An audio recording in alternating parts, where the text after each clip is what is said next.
Hello and welcome to Doc Talk Live. Today we're here with NorthBay healthcare urologist Herk Khaira. He's going to be talking about robotics in urology. Take it away, Dr. Khaira. Hi, welcome and thanks for joining us this afternoon.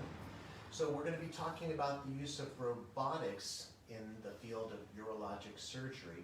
I thought it would be a good opportunity to introduce you to the robotic program that we have at NorthBay Medical Center in Fairfield. And I can also introduce you to what robotic surgery is, including its benefits, specifically in the field of urology, and what are the different types of surgeries that we are able to do. So the first question that often comes up is, what is robotic surgery? And is it a robot doing my surgery, or is there a surgeon actually doing my surgery? Well, the robot is a surgical tool. And we've had different iterations of robotics in surgery for decades. So as you know, like robots are used in the manufacturing of cars. They're able to do automated processes, and also we're able to control those robots to do specific processes too. So in surgery, a robot can be used to hold a device for a surgeon, hold instruments, cameras, or assist in certain portions of the surgery. And like I said, robotics has been available in surgery for decades. A real game changer in the world of surgical robots was the Da Vinci robot. And the Da Vinci robot was a laparoscopic robot that was approved about 20 years ago for laparoscopic surgery. And it was a real game changer in the field of surgery for the prostate, specifically cancer surgery for the prostate. And as a result of that, the whole field of surgical laparoscopy changed over the course of the last 20 years because of different applications and expanded applications of the Da Vinci robot. So again, getting back to the idea, what is a surgical robot? Well, the Da Vinci robot is a robot that holds surgical instruments for laparoscopic minimally invasive surgery. If you've ever heard of the minimally invasive keyhole surgeries, which are usually used for removing gallbladders or appendix, same general principle. A series of small incisions are made on the abdomen. The abdomen is filled up with a gas, and then little scopes and instruments are put in through those small incisions to do the surgery. Now, the limitations of that approach is everything needs to be held by a surgeon and his or her assistant, and those devices have limited range and capacity. We used to liken it to operating with really long chopsticks, some of them with scissors on the end, others with grabbers, but you could imagine the challenges that would transpire trying to do very fine, delicate surgery with that approach. Laparoscopy still has a great role for certain types of surgeries, but certain more delicate ones benefit from the surgical robot holding those instruments. And those instruments that are used are dedicated for the surgical robot. So now, instead of getting a long scissors that's going in the abdomen, we have a surgical robot holding an extension of its arm, which are little scissors that have many degrees of freedom, mimicking the human hand, being able to turn 7 different degrees, up, down, left, right, in, out, and basically allowing for much more delicate, careful work to be done. And this, in addition to scissors, include needle drivers and all these other instruments that we use in the surgical field. As time has gone by, the Da Vinci surgical robot has been refined repeatedly, and at NorthBay we have the latest, greatest Da Vinci surgical robot called the XI, and we have a robust surgical program involving the Da Vinci XI robot. It's being used in the fields of general surgery, gynecology, and urology at NorthBay Hospital. Today I'm specifically going to talk about its uses for urology. So moving from that point into what are the benefits of this robotic surgery in the field of urology. And And I spoke of it earlier, that the prostate surgery, the prostate cancer surgery, was one of the first major applications of the surgical robot, and we had dramatic improvements in the surgical care of those patients. So traditionally, an open surgery for the prostate was an invasive procedure with what we call a fair amount of morbidity, meaning some difficulty recovering, time in the hospital, pain, and side effects. And this was typically done with at least a 10 centimeter lower midline incision above the pubic bone. This would allow both the skin and then the subsequent muscle to be spread apart and give access to the prostate and surrounding organs and tissue.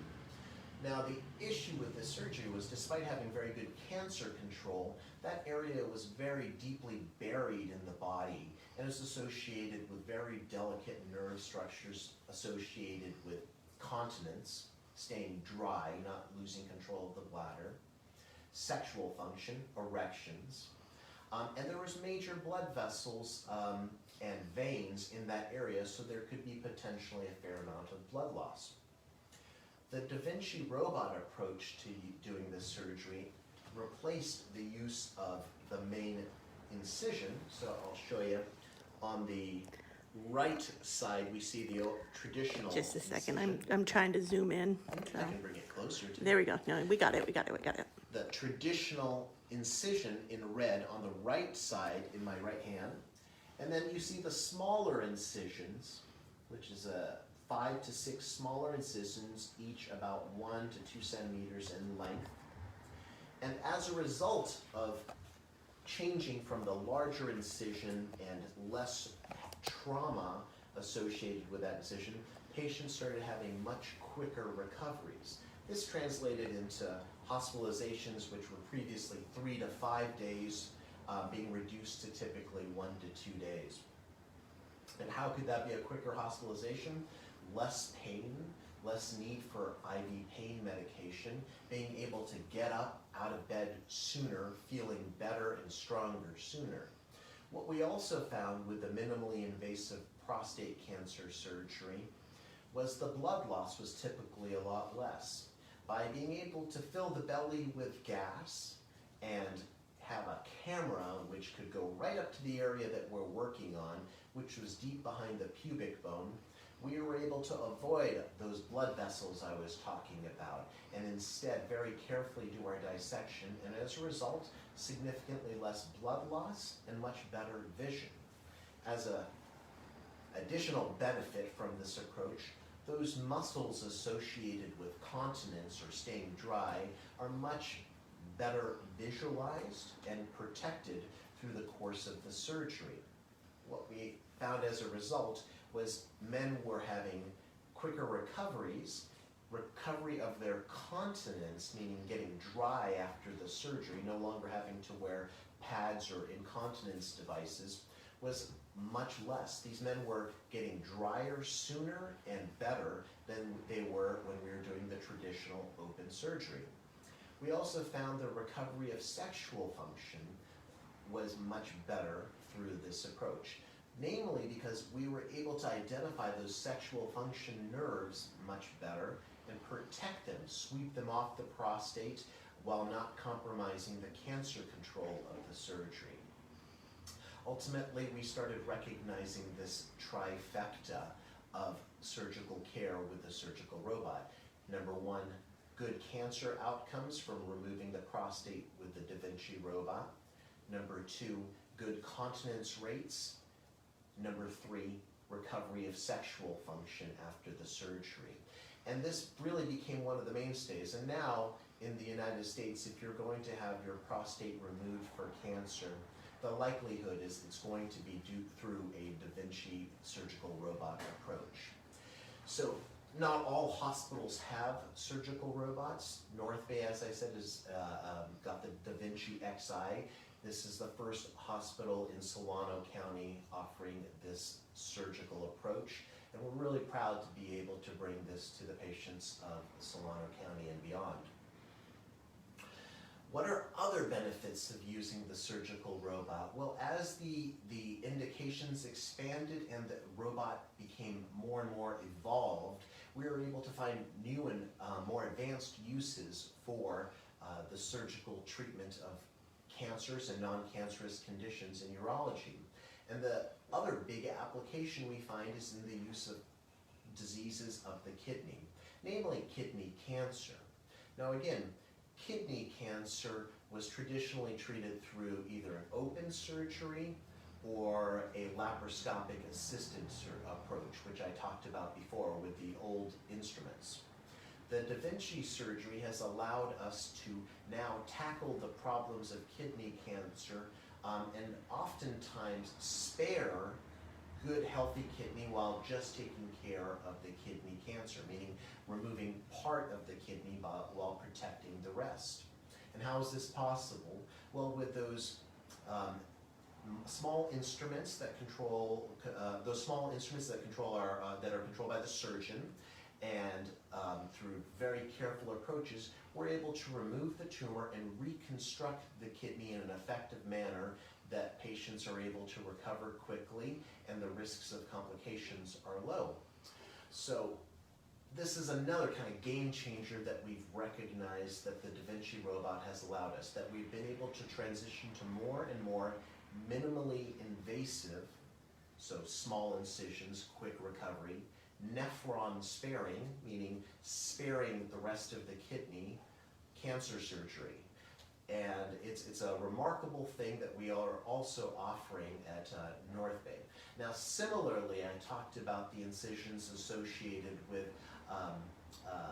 prostatectomy being uncomfortable and giving trouble. Well, the kidney was also in that boat. With these flank incisions that we would do, again, patients would have a fairly long hospitalization and period of what we call morbidity, needing to recover from the surgery and being off of pain medicines. With the smaller incisions, we have a quicker discharge process, usually within 2 or 3 days, and being able to get off of pain medicines much quicker and allowed to go back to normal activity much quicker. Just another real benefit that we've recognized, that when we're doing minimally invasive surgery, when patients are able to get up, move around, do their normal things, the complications that we associated with surgery are diminished. Notably, pneumonias from not being able to get up, move around, staying in bed too long, clots in the legs, we call them deep vein thromboses. Well, if you're able to get up and move around quicker on the day of surgery or the day after, the chance of getting those complications are much less. And as a result, the long-term outcomes for these patients are much better, and we're starting to recognize that that morbidity is diminished. So, do we have time to? Yes, we have some questions that we have in advance, and just a reminder to those who are watching, if you have a question, just type it into the comment mode and we'll be able to ask Dr. Khaira that question and get your answer. The first question I have is amount of time for these surgeries. Is it a faster surgery than the old-fashioned way, or is it about the same or longer? So it can be a full range. Many of these surgeries, because of the setup of the robot, the involvement of getting into position, then bringing the robot in, will leave the surgical time, meaning the time in the operating room, to be longer than it would be for the traditional open surgery. The other thing that we do recognize is that we are in a much better control of the surgical field because of blood loss being less, so we can also slow down the surgery and do those more careful dissections. In the setting when there is constant or slow bleeding, oftentimes we need to really get the surgery done or risk the persistent bleeding. In this situation, when we have very good control of the surgical field, we can do that very careful dissection, protecting those sexual function nerves, protecting those muscles associated with continence.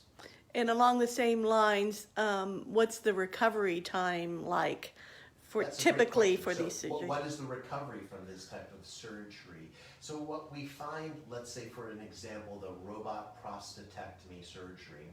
This is the one with the 5 or 6 small incisions on the abdomen. I typically have my patients being allowed to get up out of bed that day and walking around. We usually are eating a normal breakfast by the next morning, if not a dinner the night of the surgery. And if most patients are feeling good, that their pain is well controlled and everything's doing fine, they can oftentimes leave the hospital that afternoon after the following day after the surgery. Now, at home, I do insist that they're up, moving around. I don't want them doing big, huge walks, but I want them just to be kind of doing the normal things, walking around the house, little activities. And most patients tell me within a week they no longer need to take any pain medicines. Some patients do not need any narcotic pain medicines at all and are able to get by with over-the-counter pain medications. And then typically, at about a month out, I liberalize the activity restriction, telling patients if they want to go play golf, they can kind of do their regular things. But I do like them to take it easy for that first month. That's just being on the conservative side. Most patients by that point are raring to get back to their activities and are asking for that activity restriction to be released, as opposed to the other side, when we were doing bigger surgeries and patients were still just coming off of their pain medications and needing a little bit more time for recovery. Are there any particular increased risks with robotic surgery compared to other traditional methods? So the question of, are there more risks associated or different risks? So the approach with the robotic surgery, as it is a minimally invasive surgery, more of those risks are associated with the minimally invasive component, namely insufflating or filling the belly with gas, if there's any kind of risks associated with filling the belly with gas or injury to the surrounding organs and tissues. But overall, we have not found a higher risk for this approach of surgery versus the traditional open surgery. Patients are recovering equivalently without major complications. What about scarring? That's an important thing. What about scarring? So a traditional open surgery would leave anywhere from a 10 to 12 centimeter incision on the lower abdomen for the prostate, and could be a fairly large incision on the flank for kidney surgery. Through the robotic approach, we're able to make those smaller incisions for our instruments, and as I said before, 5 to 6 small incisions scattered on the abdomen. These smaller incisions heal typically with less scarring if a patient is not predisposed to getting scars or keloids. And a lot of times, for men especially, if there's hair growth, this will kind of cover up after a few weeks, so that many of the incisions are really difficult to see. And you've probably noticed that with people that you know or yourself who've had keyhole surgery for the gallbladder or appendix, that those small incisions oftentimes are really hard to find. Is this covered by most insurances, and what about Medicare? Yes, so robotic surgery is just an approach for doing this, the treatment. So be it robotic prostatectomy to remove the prostate versus open prostatectomy. Insurances are covering that. They're covering the treatment of that disease. This approach is covered by almost all insurances as far as I know. Some insurances have certain rules that apply that you have to go through pre-authorization, but the actual treatment would be covered under the rules of the plan. And it is FDA approved for those indications that I talked about. So are you the only urologist in the area using robotics? I'm the only urologist presently on staff at NorthBay who is doing robotic surgery, and as this is the only surgical robot that we have in Solano County, I know that I'm the only person right now that's doing that. That being said, robotic surgery is widespread, but it's usually in centers of excellence or centers that have focused their resources on making sure that they have a good robotic team available. So when we do robotic surgery, it's not just me. I have a team that's involved, both the anesthesiologist, the nurses in the operating room, and the assistant at the bedside. So we have a team that works together and consistently does this type of surgery, and we're very confident as we've done well over 100 cases in the past year. Well, you talked about how the robotic arms hold the tools as you're doing a surgery, but how do you see what you're doing in there? And so I was talking about robotic surgery, and I never got around to kind of showing the picture of what's happening in the operating room. So if you can zoom in on this one. Oops, here we go. Oh, wow, your head's right in there. Well, somebody's head. So this is showing what the surgeon is doing. So after the initial ports are placed and the robot is docked, so the patient's lying on the operating room table, the surgeon initially puts those keyhole ports in, brings the robot to hold the instruments that go through the keyhole ports, including the camera. So the robot is holding the camera. Then the surgeon goes to the the console, which you can see right over there, and is able to look through the binocular vision. Now this is another amazing thing that I didn't comment about earlier.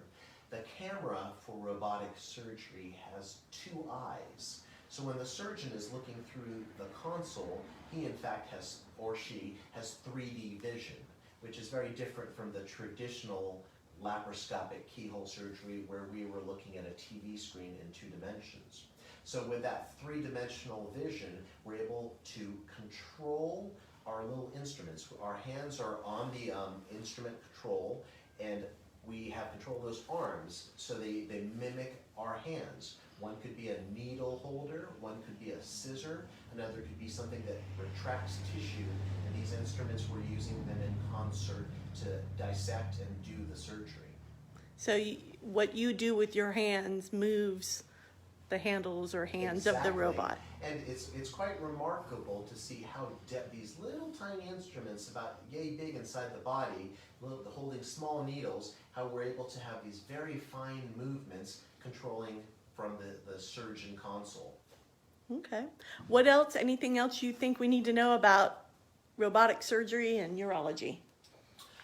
Well, there is a question that I oftentimes get from patients when they hear about robotic surgery, and it's, can I have this surgery done robotically, or can I have this done robotically?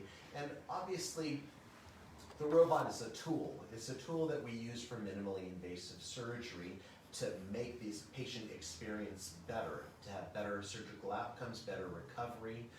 And so there's certain surgeries where that won't be beneficial using the robot. There's some surgeries, let's say we do on the external genitalia, there's no point in using a robot. In fact, that wouldn't help us, it'd probably make things harder. We like to use the robot for those laparoscopic type of surgeries, those ones where we go into the abdominal space and fill that area with gas. There is also attempts to get robotic surgery for endoscopic surgery, which is going in through natural orifices, be it the mouth or the penis or through the kidney. That is on the horizon, but right now we are using the surgical robot for laparoscopic applications. And so, talking about controlling it and using devices, I'm wondering, are the kids of today who play all those video games going to be the the robotic surgeons of the future? Oh, that is without a doubt. So this transition, when robotic and laparoscopic surgery started really taking off about 20 years ago or so, we recognized that there was a generation that was going to be able to adopt this type of surgery, and the traditional surgeons who were doing open surgery and did not have kind of that skill set of looking over there and doing this with their hands, controlling that, had a hard time kind of adopting that surgery, that approach. And now 20 years later, as time has passed, most people coming out of training are from a generation that they've been used to playing those video games, and their hand-eye coordination does not require them to be looking where they're working. So it's kind of matter of fact that we just expect new trainees to know how to do this. But that wasn't the case 20 years ago, when there was a certain population just could not get it. Yeah. So you handle the urologic surgeries using robotics. Are there other doctors at NorthBay using robotics, and what kind of surgeries are they doing? Yes, so I mentioned before, so from the urologic standpoint, I'm doing many of the urologic surgeries for the kidney and prostate. We're also using the robot presently at NorthBay for gynecological surgery and for general surgery. And there's numerous surgeons, including on the general surgery side, Dr. Fulton and Dr. Kianmaj, who are using this for colon surgery, gallbladder surgery, hernia repairs, many, many different applications. Okay. The future is now. I think that's all the questions we have. So we're going to wrap this up and just thank everybody for tuning in, and thank you, Dr. Khaira, for taking time out of your busy schedule. We appreciate it. Thank you. That was helpful.